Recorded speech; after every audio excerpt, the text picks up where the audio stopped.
ඊළඟට රිෂාඩ් බදුර්දීන් ගරු මන්ත්‍රීතුමා ඔබතුමාට විනාඩි 9ක කාලයක් හිමි වෙනවා. பிஸ்மில்லாஹிர் ரஹ்மானிர் ரஹீம். சபைக்கு தலைமை தாங்குகின்ற உறுப்பினர் அவர்களே, இன்றைய இந்த நிதி சம்பந்தப்பட்ட விவாதத்திலே கலந்து கொள்ள கிடைத்தமை சந்தர்ப்பத்துக்கு நன்றி கூறிக்கொண்டு, இன்று நான் இல்லாத ஒரு வேளையிலே அமைச்சர் பிமல் ரட்நாயக் அவர்கள் ஒரு பாராளுமன்ற உறுப்பினருடைய கேள்விக்கு பதிலளிக்கின்ற பொழுது அவருடைய பதில் ஒரு நியாயமானதாக எனக்கு தெரியவில்லை என்பதை இந்த சபையிலே சொல்லி வைக்க வேண்டும். பிமல் ரட்நாயக் அவர்களின் மீது ஒரு பெரிய நல்லெண்ணம் கொண்டவனாக நான் இன்று வரை இருந்தேன். ஆனால் மன்னார் புத்தளம் பாதை சம்பந்தமாக அவருடைய கருத்து ஏற்றுக்கொள்ளப்பட முடியாத ஒரு கருத்து. 100 வருடம் பழமை வாய்ந்த ஆர்டிஏக்கு சொந்தமான பி வகையான பாதை மன்னார் புத்தளம் பாதை. நான் அமைச்சராக இருந்த பொழுது அந்த பாதையை மக்கள் பாவனைக்காக திறந்து வைத்தேன். அதற்கு முன்னர் 100 வருடங்களுக்கு முன்னர் அந்த பாதை ஆர்டிஏ பாதையாக இருந்த பாதை எங்களையெல்லாம் அன்று அந்த மண்ணிலிருந்து பயங்கரவாதம் வெளியேற்றிய பொழுது அந்த பாதையும் மூடப்பட்டு அந்த பிரதேசமும் அந்த பிரதேசத்தாலும் மக்கள் வாழ்ந்த மக்கள் எல்லாம் விரட்டி அடிக்கப்பட்டதனால் அந்த பகுதியிலே யாரும் இல்லாத ஒரு துர்ப்பாக்கிய நிலை ஏற்பட்டது. 2009ஆம் ஆண்டு சமாதானம் வந்த பிறகுதான் சொந்த ஊருக்கு அந்த மக்கள், குறிப்பாக மரிச்சிக்கட்டி, கரடிக்குழி, பாலக்குழி, பெரியமடு, அதே போல் அந்த பகுதிகளுக்கெல்லாம் சென்றார்கள். முள்ளிக்குளம் அவ்வாறு செல்லுகின்ற பொழுது பெரியமடுவை ஒரு பாரம்பரியமாக மக்கள் வாழ்ந்த கிராமத்தை வனவளத்துக்கு 2012ஆம் ஆண்டு அந்த மக்களுக்கே தெரியாமல் அன்றிருந்த அரசாங்கம் ரகசியமாக கெசட் பண்ணியிருந்தார். அதே போல தான் 2012ஆம் ஆண்டு மரிச்சிக்கட்டி, பாலக்குழி, கரடிக்குழி, முள்ளிக்குளம், கொண்டச்சிலே சில பகுதிகள், இவ்வாறு அலக்கட்டு போன்ற பகுதிகளை கெசட் பண்ணியிருந்தார்கள். இதற்கு எதிராக அன்று நான் ஆளுங்கட்சியில் இருந்தாலும் அதற்கு எதிராக தொடர்ந்தேச்சியாக போராடி கொண்டு எதிர்த்து கொண்டு அதுக்கு எதிராக பல போராட்டங்களை நியாயபூர்வமாக நாங்கள் செய்தபொழுது இந்த நாட்டில் இருந்த மதவாதம், குறிப்பாக பெரும்பான்மை இனத்தைச் சேர்ந்த மதகுருமார் ஒரு சிலர், மன்னாரோடு எந்த சம்பந்தமும் இல்லாதவர்கள் மன்னாருக்குள்ளே வந்து ஆர்ப்பாட்டங்களை செய்து என்னை ஒரு காடை அளிக்கின்ற ஒருவராக காட்டுகின்ற ஒரு மோசமான ஒரு செயலை செய்தார்கள். எந்த ஊடகத்தை எடுத்தாலும் எனக்கு எதிராக, அந்த மக்களுடைய குடியேற்றத்துக்கு எதிராக ஒரு பெரிய அநியாயமாக அன்று பேசப்பட்ட ஒரு காலம் இருந்தது. அவ்வாறு இருக்கின்ற பொழுது இந்த பாதை மன்னார் புத்தளம் பாதையை மூடுமாறு இந்த பகுதியில் இருக்கின்ற ஒரு சில சிங்கள அதாவது மக்கள், அவர்களுக்கும் அந்த பாதைக்கும் சம்பந்தம் இல்லை. ஆனால் அவர்கள் போய் நீதிமன்றத்திலே வழக்கு போட்டார்கள். அவ்வாறு வழக்கு போடுகின்ற பொழுது நானும் அதில் 4வது குற்றவாளியாக wild life department, forest department, அன்று இருந்த முன்னாள் அமைச்சராக இருந்த பெசில் ராஜபக்ச, அதே போல் அன்று நான் பொறுப்பாக இருந்த அந்த பகுதிக்கு பொறுப்பாக இருந்த பாராளுமன்ற உறுப்பினர் வகையில் என்னுடைய பேரும் இருந்தது. நாங்கள் அந்த வழக்கை முகம் கொடுத்தோம். அந்த காலத்திலே உங்களுக்கு தெரியும், அன்று மஹிந்த ராஜபக்ச ஜனாதிபதியாக இருந்தார். அந்த வழக்கு போய்கொண்டிருந்தது. அந்த நேரத்தில் இருந்த ஃபாரஸ்ட் டிபார்ட்மெண்ட்டோ வைல்ட் லைஃப் டிபார்ட்மெண்ட்டோ அவர்கள் சொன்னார்கள், இல்லை, அந்த பாதை நிரந்தரமான பாதை, அந்த பாதையால் மக்கள் போக இடம் கொடுக்க வேண்டும் என்ற நிலைப்பாட்டில் இருந்தார்கள். ஆர்டிஏ அதே நிலைப்பாட்டில் இருந்தார்கள்.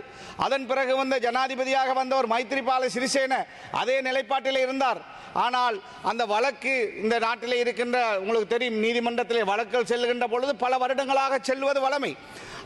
மைத்ரிபால சிறிசேனுடைய காலத்திலும் அவ்வாறு ஆர்டிஐயும் இருந்தது, மக்களுடைய பக்கமே இருந்தார்கள்.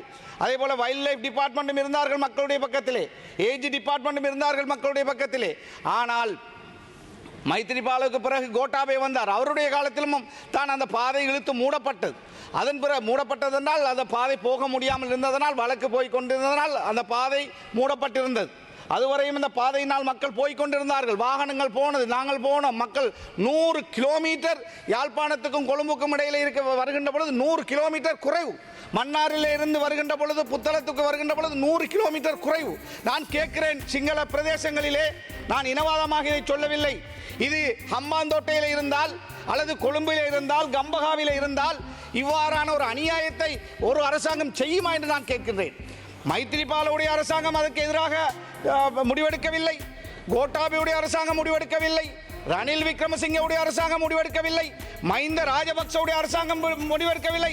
உங்களுடைய இந்த என்பிபி அரசாங்கத்துடைய ஃபாரஸ்ட் டிபார்ட்மெண்ட்டும் வைல்ட் லைஃபும் நீதிமன்றத்துக்கு போய் அந்த வழக்கு போட்ட துரோகிகளோடு சேர்ந்து அந்த வழக்கு போட்ட எதிரிகளோடு சேர்ந்து நாங்கள் இந்த வழக்கோடு உடன்படுகிறோம், எனவே இந்த வழக்கை இது விடுவீங்கள் என்று நீதிமன்றத்திலே போய் சொல்லியிருப்பது யார் என்று சொன்னால் இந்த அரசாங்கம், இந்த அரசாங்கத்துடைய பிரதிநிதிகள், இந்த அரசாங்கத்துடைய அமைச்சர் அல்லது அந்த அரசாங்கத்துடைய ஃபாரஸ்ட் டிபார்ட்மெண்ட், இந்த அரசாங்கத்துடைய வைல்ட் லைஃப் டிபார்ட்மெண்ட் தான் நீதிமன்றத்திலே போய் அந்த பாதையை அந்த வழக்கை நியாயப்படுத்தி அந்த வழக்கில் இருந்து தீர்ப்பு ஏதும் வழங்கவில்லை, மூடுமாறு தீர்ப்பு வரவில்லை. நாங்கள் திறந்த பாதைக்கு எதிராக போடப்பட்ட வழக்கின் அந்த வழக்காளிகளோடு சேர்ந்து முடிவெடுக்கப்பட்டிருக்கிறது. இது ஒரு நியாயமான வேலை அல்ல. நேற்று சுதந்திர நாள், ஜனாதிபதி இங்கே அழகாக பேசுகிறார். வடமாகாணத்திலே கரிநாள் என்று வடமாகாணத்திலே மக்கள் திரளுகிறார்கள் சுதந்திர தினத்துக்கு எதிராக. கிழக்கு மாகாணத்திலே தமிழ் மக்கள் எதிராக திரளுகிறார்கள். இந்த நாட்டிலே நீங்கள் முஸ்லிம் சமூகத்தின் மீது நாங்கள் உங்களின் மீது ஒரு நல்லெண்ணம் கொண்டிருந்தோம். ஏன் இனவாதம் இல்லாத ஒரு அரசாங்கம் என்று நாங்கள் நல்லெண்ணம் கொண்டோம். அது மாத்திரம்தான் இந்த அரசாங்கத்திலே நாங்கள் காணுகின்ற ஒரு நல்ல ஒன்றாக நாங்கள் பார்க்கின்றோம். ஆனால் அப்படிப்பட்ட இந்த அரசாங்கம் இந்த பாதையை நிரந்தரமாக மூடுவதற்கான துரோகத்தை செய்கின்றது என்றால் அதை நாங்கள் பார்த்து கொண்டிருக்க முடியாது. உங்களுக்கு முட்டு தூக்குகின்ற, உங்களுக்கு நீங்கள் எதைத்தான் செய்தாலும் நியாயம் என்று சொல்லுகின்ற ஒரு கூட்டம் எமது சமுதாயத்தில் இருக்கிறார்கள், இல்லை என்று நான் சொல்லவில்லை. நீங்கள் செய்கின்ற நல்லதை நல்லதாக சொல்லுகிறோம், பாராட்டுகிறோம். இந்த ஒரு வருஷமாக இந்த சபையிலே நீங்கள் செய்த எந்த நல்ல விஷயத்துக்கு எதிராக ஒரு வார்த்தை கூட நாங்கள் பேசவில்லை. ஆனால் புத்தளம் மன்னார் பாதையை மூடுவீர்களாக இருந்தால், அந்த புத்தளம் பாதை மன்னார் பாதை ஜனாதிபதி அனுர குமார திசாநாயக் அவர்கள் மன்னாரிலே வந்து சொன்னார், நான் ஜனாதிபதியாக வந்தால் இந்த மன்னார் புத்தளம் பாதையை திறந்து தருவேன் என்று சொன்னார். மன்னாரிலே வின் பவர் வேணாம் என்று மக்கள் அன்று போராடிய பொழுது, ரோட்டிலே நின்ற பொழுது எங்களை ஜனாதிபதி செயலகத்திலே அழைத்து பேசினார். நாங்கள் போனோம். நாங்கள் ஒரு கோரிக்கை வைத்த பொழுது அவர் சொன்னார், வின் பவர் இதை மட்டும் செய்ய விடுங்கள், நாங்கள் உங்களுக்கு மன்னாரை அபிவிருத்தி செய்து தருகிறோம் என்று சொன்னார். அப்பொழுது நாங்கள் கேட்ட ஒரே ஒரு ஃபாதர்மார், அதே போல மதகுரு முஸ்லிம் மதகுருமார், அதே போல அரசியல்வாதிகள், நாங்கள் ஒரே ஒரு விஷயத்தை தான் கேட்டோம். இதன் பிறகு பின்பவரை மன்னாருக்கு கொண்டு வர வேண்டாம் என்று நீங்கள் சொல்கின்ற உறுதிமொழியை உறுதிப்படுத்துங்கள், அதோடு மன்னார் புத்தளம் பாதையை திறந்து தாருங்கள் என்று கேட்டோம். இது முஸ்லிம்களுக்கான பாதை அல்ல, அல்லது தமிழர்களுக்கான பாதை அல்ல, இது நாட்டுக்கான பாதை. 100 கிலோமீட்டர் குறைவாக வருகின்ற பொழுது சிந்தித்து பாருங்கள், யாழ்ப்பாணத்திலே உற்பத்தி செய்கின்ற பொருட்களை கொழும்புக்கு கொண்டு வருவது எவ்வளவு பொருளாதாரம் மிச்சம் என்று சிந்தியுங்கள். 100 கிலோமீட்டர் குறைகின்ற பொழுது இந்த நாட்டுக்கு வருகின்ற சுற்றுலா பயணிகள் அந்த பிரதேசத்துக்கு செல்லுகின்ற பொழுது அந்த பிரதேசம் முன்னேறும். அதே போல 100 கிலோமீட்டர் கூடுதலாக செல்லுகின்ற பொழுது எவ்வளவு சுற்றாடல் மாசடையும் என்று நீங்கள் சிந்தியுங்கள். எனவே தயவு செய்து விலங்குகளை பாதுகாக்கிறோம் என்று மக்களை கஷ்டப்படுத்துகின்ற ஒரு முடிவை இந்த அரசாங்கம் எடுக்கக்கூடாது. இதை அவசரமாக பரிசரைக்கு பொறுப்பான அமைச்சர், பாதைக்கு பொறுப்பான அமைச்சர், எங்களையும் அந்த பகுதியிலே இருக்கின்ற வன்னி மாவட்ட பாராளுமன்ற உறுப்பினர்கள், யாழ்ப்பாண பாராளுமன்ற உறுப்பினர்கள், புத்தளம் மாவட்ட பாராளுமன்ற உறுப்பினர்கள் மேசைக்கு அழையுங்கள். நீங்கள் அவ்வாறு செய்யாமல் மக்களோடு தேர்தல் காலத்திலே எல்லாவற்றையும் சொல்லிவிட்டு இப்பொழுது நேர்மாறாக பேசுகிறீர்கள். யூடியூப் போல போய் பாருங்கள், அதை அவ்வாறு சொன்னவர்கள் இப்போது சொல்லுகிறீர்கள். அதே போலதான் மன்னார் பாதையை திறந்து, புத்தளம் பாதையை திறந்து தருவோம் என்று சொல்லிவிட்டு இன்று அதை நீதிமன்றத்திலே போய் அந்த 15 வருஷத்துக்கு முன்னர் போடப்பட்ட வழக்கின் அந்த எதிரிகளோடு, சதிகாரர்களோடு, அதாவது டயஸ்போராவுடைய ஏஜென்ட்களோடு சேர்ந்து இந்த அரசாங்கத்துடைய அமைச்சர் அல்லது அமைச்சுக்கு கீழே இருக்கின்ற 2 நிறுவனங்கள் போய் அந்த வழக்கின் ஊடாக மன்னார் புத்தளம் பாதையை நிரந்தரமாக மூடுவீர்களாக இருந்தால் அந்த துரோகம் இந்த நாட்டிலே வாழ்கின்ற வடக்கு கிழக்கிலே உங்களுக்கு தெரியும், நாடு தனியாக தாருங்கள் என்று போராடிய வரலாறு இருக்கிறது. சயனட் வில்லைகளை இளைஞர்கள் கட்டிக்கொண்டு போராடிய வரலாறு இருக்கிறது. நாங்கள் நாட்டை பிரியுங்கள் என்று சொல்லவில்லை, அல்லது வேறு எதையும் பிரித்து தாருங்கள் என்று கேட்கவில்லை. எங்களுக்கு எங்களுடைய மண்ணுக்கு போவதற்கு பாதையை தாருங்கள் என்று கேட்கிறோம். எங்களுக்கு இருந்த பாதை 100 வருஷம் பழமையான பாதை. அந்த 100 வருஷம் பழமையான பாதையை இழுத்து மூடுவதற்கு அரசாங்கம் முடிவெடுக்குமாக இருந்தால் எங்களோடு கலைத்தீர்களா, எங்களை அழைத்தீர்களா, எங்களை பாராளுமன்றத்துக்கு அனுப்பிய மக்களிடம் நாங்கள் எவ்வாறு இதற்கு பதில் சொல்லுவது? எனவே தயவு செய்து முனீர் முலவர் நீங்கள் இருக்கிறீர்கள், நீங்கள் வேறு தமிழ் தெரிந்த பாராளுமன்ற உறுப்பினர் இருக்கிறீர்கள், உங்களுக்கு என்ற ஒரு மனச்சாட்சி இருந்தால் நீங்கள் சொல்லுகிறீர்கள் நாங்கள் முஸ்லிம் சமூகத்தை பார்ப்போம் என்று சொல்லுகிறீர்கள், முஸ்லிம் தமிழ் சமூகத்தை நாங்கள் பார்ப்போம் என்று சொல்லுகிறீர்கள். வடக்கு கிழக்கு வடக்கிலே வாழ்கின்ற தமிழ் முஸ்லிம் சிங்கள மக்களுக்கு இது ஒரு பெரிய வரப்பிரசாதமான பாதை. இதை தயவு செய்து மூட எடுத்த முடிவை நீங்கள் மாற்றுங்கள்.